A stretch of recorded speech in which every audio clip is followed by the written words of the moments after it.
عليكم ورحمة الله وبركاته.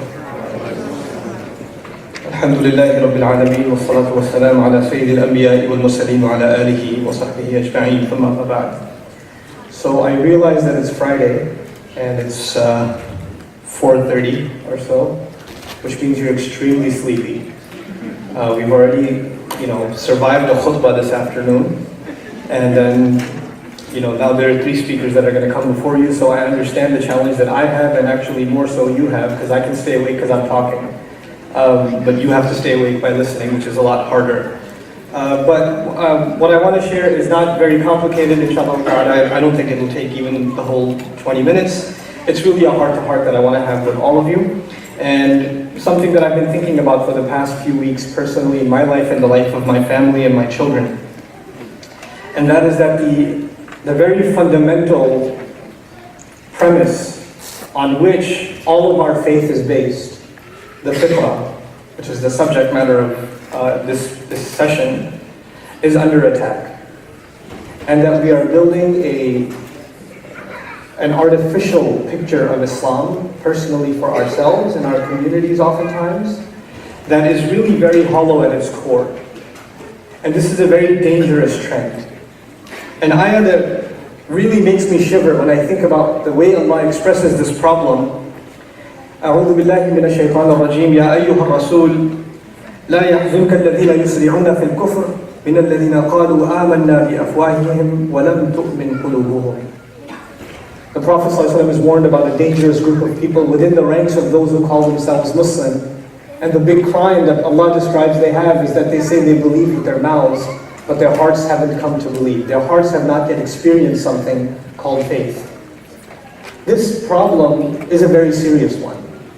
And I want to start in this conversation with something very, very basic. The fitrah is not something that's sound after you become Muslim. All human beings enjoy this predisposed sense of decency that Allah Azza wa Jal put and pre-programmed in all of us. A sense of commitment to truth, to fairness, to mercy, to courtesy, to respect for others, of gratitude, of appreciation, of having regard. These are things that aren't just something Muslims are concerned with. These are things that humanity was gifted with. And these are things that the Prophet ﷺ excelled in even before the revelation started coming to him. He was already at the height of his fitrah. And actually we would consider, at least in my limited understanding of the seerah of the Prophet ﷺ and the life of our Messenger ﷺ, that predisposed decency that the Prophet lived up to ﷺ, even before revelation came, gave him his credibility to carry the message of Islam. Not anybody can just carry any message and it will have weight. People can give good speeches and people can talk, but when their character is not there to back up what they're saying, and people know them personally, they say, well, you may be impressed with his or her speech because you know him only from YouTube or you know her only from that public forum, but I know them personally and I don't want to hear anything they have to say because I know what they're like in their personal life. Which means there's something hollow. That wasn't the case with our Prophet ﷺ. There was a very deep introspection that all of us need, and actually people that are up on this podium and the people that are sitting in the audience, none of us are exception to this introspection. We all really, really carefully have to look deep inside and see what kind of people we've become. I want to get a little more specific. I want to leave generalities, inshallah ta'ala. I'm really worried, personally, about preserving my own fitrah and the fitrah of my children. They're growing up. My oldest daughter is 10 now, and I said this in khutbah today. I talked to her just a couple of days ago, and I said, I miss you. And she said, Abba, I'm sitting right here, why do you miss me? I was like, yeah, but you're not what you were when you were 2 years old. You're so innocent. You were something else. But it's still me. I was like, no, it's not you. And I'm going to miss this one in 3 years when you're a teenager, that crazy monster, that strange creature that, all of the sky and the earth, they fear. That thing, I fear when a teenage girl is inside my house. I really, honestly, I do worry. Because the fitrah of all human beings, not just Muslims, the fitrah of all human beings is under attack by a conglomerate of multiple multi-billion-dollar interests that are destroying our fitrah. If you even read some basic statistics, Like the filthy pornography industry, in its revenues, outdoes all of the tech sector combined. Google, Microsoft, you name it. You put all of those companies on one end, and the filth industry on the other end outshines them in revenues. There are sociologists that are doing statistics now on what age the average child on this planet is exposed to this stuff. This is a crisis situation. I have to be ready to talk to my 10-year-old, who even if she goes to Islamic school, or she's homeschooled, or she's in public school, it doesn't even matter. I have to have the heart, the strength of heart, to sit her down and talk to her about the time when one of her friends is going to show her something on the phone. Or somebody's going to show her something on a mobile device. Even if we don't allow that in our home, she will be exposed to it. It's a fact. It's a reality now. Her fitrah is in crisis. Her innocence is in crisis. She's going to be exposed to it. We have a children's halaqa in our neighborhood. And, a relative, he conducts the halaqa, he's really great with children. And he asked the kids the question, what's the thing that you find so different about everybody else than yourselves in school? Most of these kids were in public school settings. And these are 6-year-old, 7-year-old, 8-year-old, 9-year-old, 10-year-old children. So 6 to 10, right? What do your friends talk about that you never talk about when you're home? What do you talk about that you never talk about when you're among Muslims? Well, all of them have boyfriends, and all of them have girlfriends. And all of them talk about these songs, and all of them have an iPhone or an iPod, and they have these songs on them. And I don't know this, one of my relatives came up to me even and said, he asked one of those filthy 4-letter words. He said, what does it mean? My friend was using it the other day. I almost cried because it's a 7-year-old kid. He has a right not to be exposed to this stuff, It's like we worry about pollution, and environmentalists worry about the Earth's water supply being corrupted, and the air we breathe being corrupted, and the landfills contaminating the Earth. We're worried about spiritual contamination, seriously. The fitrah is being contaminated by the social environment in which the entire world is wrapped up now. And so there's the story of the rest of not just the youth, the children that I worry about, and I'll talk to you about, at least I came up with my little scheme, a plan for how to try to preserve the children, and the children in my family, at least some level of fitrah in them, I want to preserve and strengthen. How do I do that? I'll talk to you about that in a little bit. But before I do, I want to talk to you about the youth that turn to Islam. Young people, they find a spiritual calling, something happens in their life, and they make a change in their life, and may Allah protect you, because you are the exception to the rule, right? And you have made some major changes in your life. Some of you are sitting in this audience now that couldn't have imagined themselves coming to anything that began with the letter I, sometime, except if it's an Apple product or something, But it's like, no, it doesn't matter. If it's Islam or Muslim, why would I go there? And yet you find yourself sitting here today. There's some of you that are like that. But even those that have made their way back, it doesn't mean you're safe. It really doesn't. Actually, it means the bombardment from shaitan is even heavier on you. You're even in more trouble. And the big danger on you is self-righteousness. That's the real big danger on you. And on me. You start seeing others as people that haven't evolved yet. They haven't taken the leap of faith. And you, alhamdulillah, have already started to grow your beard. Already started to wear your hijab. Therefore, you must be in the clear. You're not. I'm not. We're not. These are the outwardly aspects of our religion. The fitrah is constantly under attack in the air we breathe today. It's constantly under attack. And so, what are the things that and this is a litmus test for you. I don't want to give you an academic discussion. Again, it's a heart-to-heart. It's something I've been talking to my wife about. It's something I've been talking to my cousins about. Because I'm worried about our family. And as you guys, Muslims, you're the extension of our family.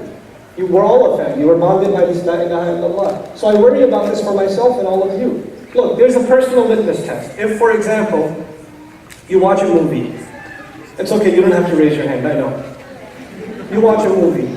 And you see something disgusting, and you know what I mean, and it doesn't bother you. You didn't flinch. You didn't bother to turn it off. You forwarded it because somebody else is sitting there, not because you felt bad. Then your fitrah is dying.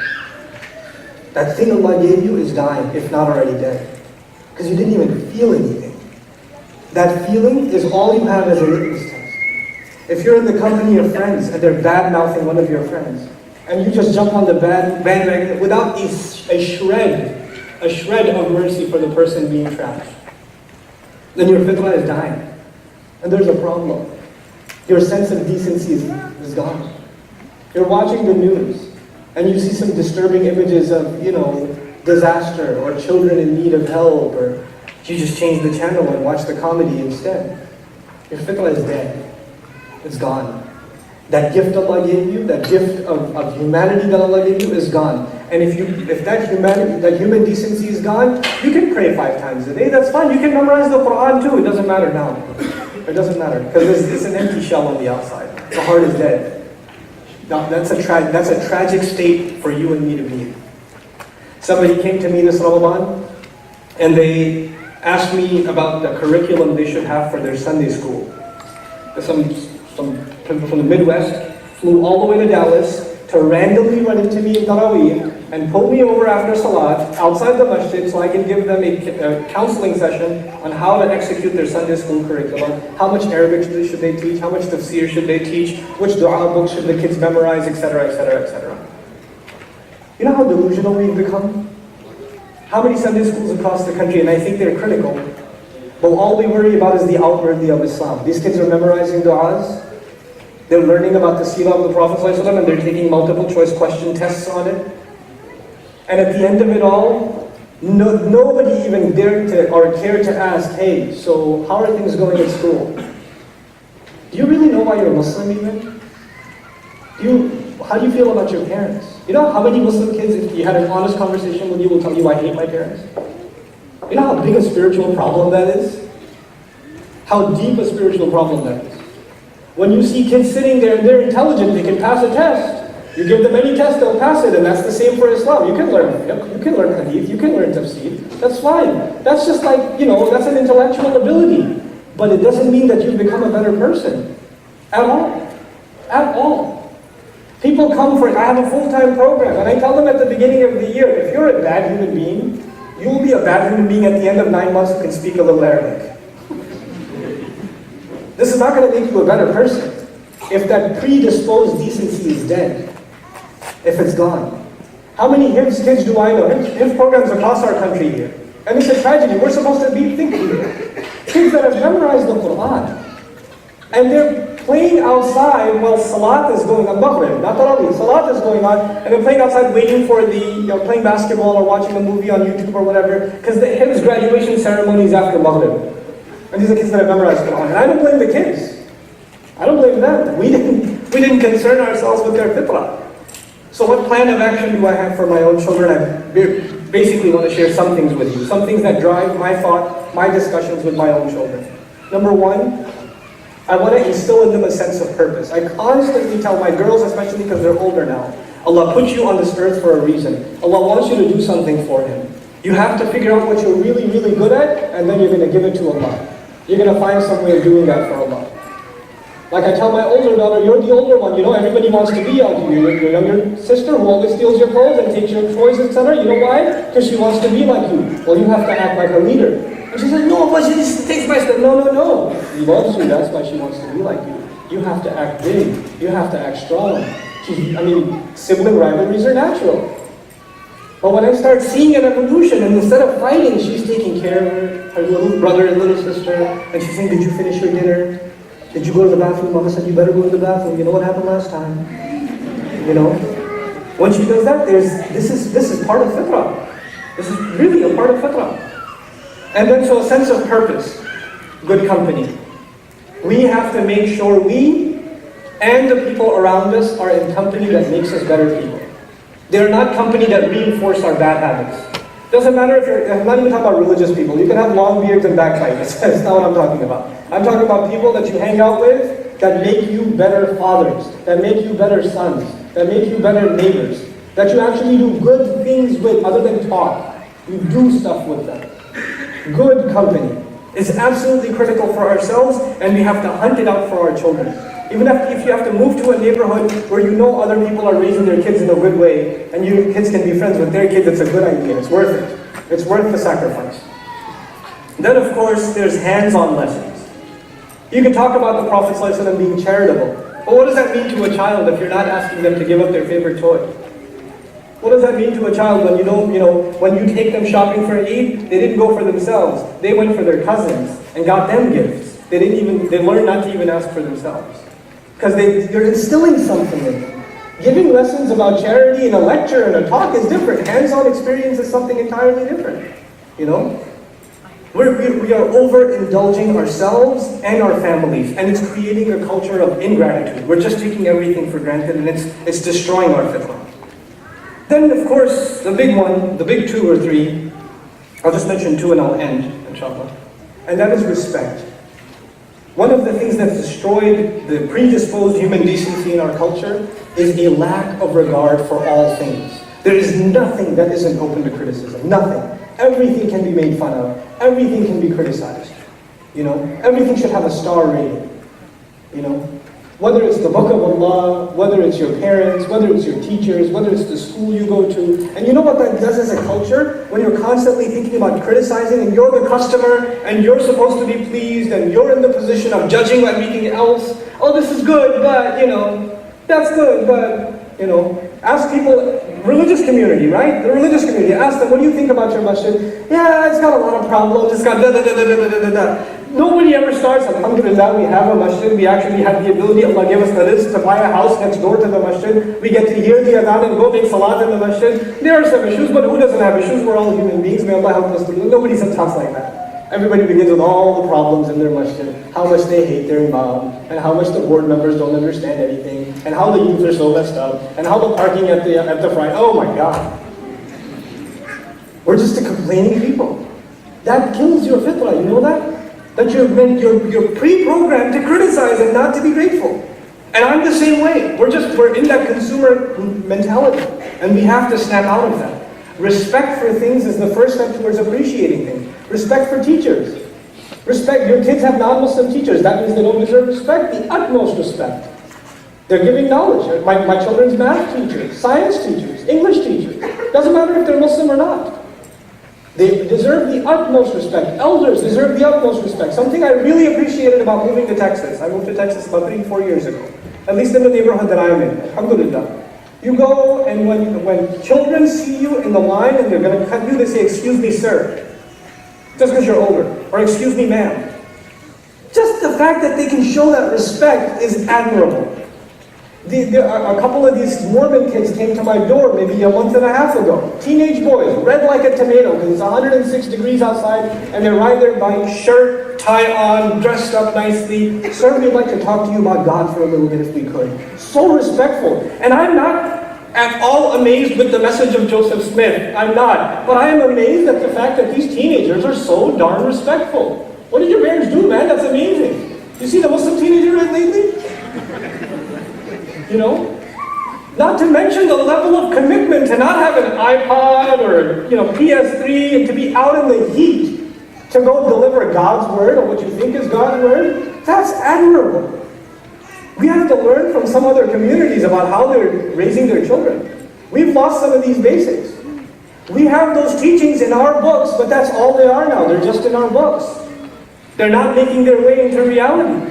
We're giving lectures about being charitable and not being wasteful, and we are the people that throw the most food away after every iftar at every masjid in America. We're the ones that talk about Allah having given us this earth as an amana, and we probably produce more plastic waste as a people than anybody else. Isn't that something? There's something off. There's something missing. Fitrah is missing. Respect and regard for others is missing.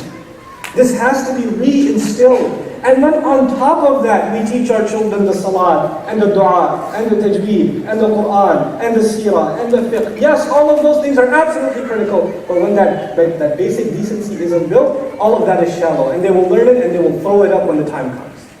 They won't hold on to any of it. They won't hold on to any of it. Finally, the last thing I hope to instill into my children, when they get to the age, reflection. I'd like them to be people of reflection. And reflection is not that you read somebody else's reflection. You have to become a person of deep thought yourself.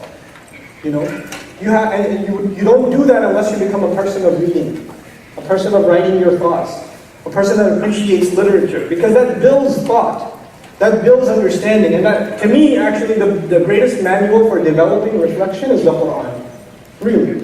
And I'm not talking about studying an academic tafsir of the Quran, even a discussion, a baseline discussion about the Quran with our family, ayah by ayah by ayah, little by little, based on scholarly sources, but in easy language. You know what that does? It prepares them for a life of reflection. It really does. It really does. Start seeing the world through the ayat of Allah. That's what we want. We don't want this book to be sitting in a shelf. We don't want it to be something that's recited beautifully alone. We want it to be something we think through. We see the world, we're reminded of an ayah. We see a friend, we're reminded of the ayat about friends. You know, we see nature outside, we're reminded about the gift of nature. We see night coming quickly, we're reminded about how time is a fleeting commodity. That's what we're supposed to be, a people of reflection. May Allah Azza wa Jal help preserve our fitrah and nurture it, and may Allah Azza wa Jal give us the tools and the ability and the commitment to combat the attack against this great gift that Allah has given to all of humanity, and that He has charged this ummah with, not only of protecting, but in refreshing it in the rest of mankind. Barakallahu li wa lakum. Assalamu alaikum wa rahmatullahi wa barakatuh.